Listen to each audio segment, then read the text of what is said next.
There is a madman out there whose only mission is to get to you. Over here! It's not over.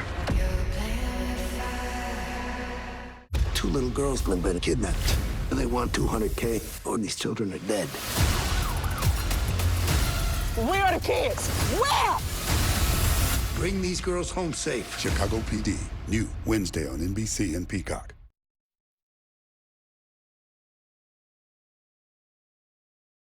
Is NBC4 News at 11. We begin with tragedy in Fullerton after a small plane crashed into the roof of a business, killing 2, wounding 19. The NTSB's on the scene right now. They're trying to piece together what happened. Good evening, everyone. I'm Kathy Vara, in tonight for Colleen. A camera across the street was rolling when the crash happened. You can see the smoke and the fire in the top left of the screen. Dozens were inside the building working when it happened. 19 people inside the building were hurt, 11 hospitalized, and we know 2 people were killed.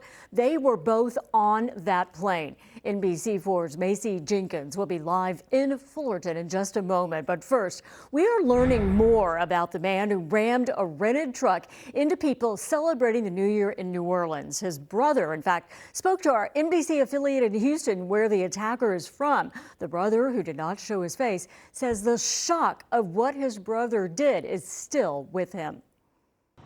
I mean, it's a complete curveball to,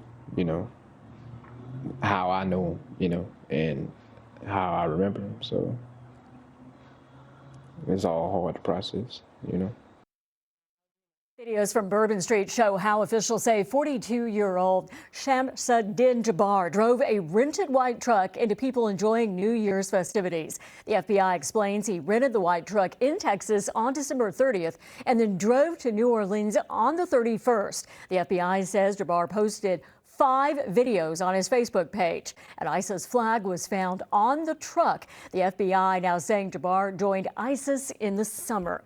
And tonight, we're also learning more about the victims in this attack. NBC4's Darsha Phillips joins us now live with what we know as family and friends mourn and remember those who died. Darsha.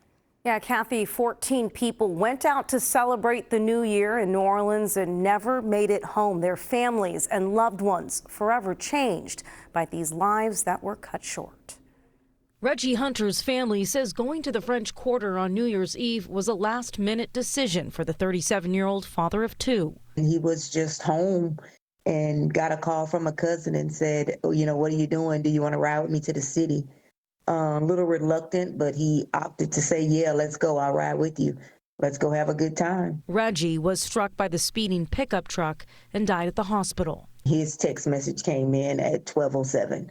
That was the last communication I had with him when he told us Happy New Year. Kareem Badawi, who just started college, was also killed in the crowd. His high school football coach told us Kareem was a selfless person, both on and off the field. Daddy was more concerned with the well-being of others, being a complete team player.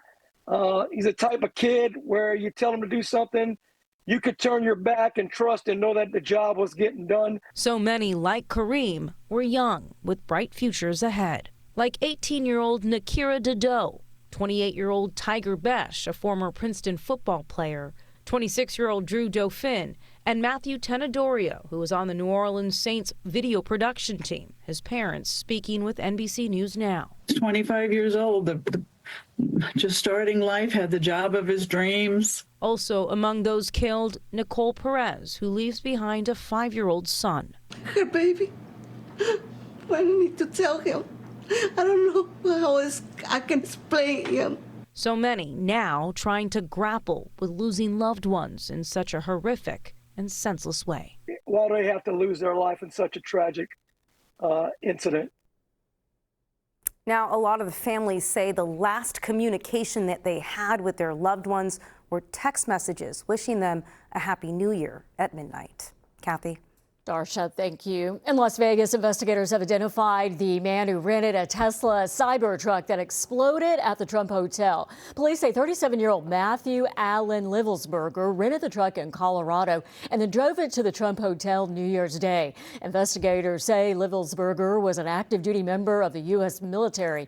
His motive, though, still remains unclear. Police say the Cybertruck was filled with large fireworks, mortars, and gas canisters when it exploded.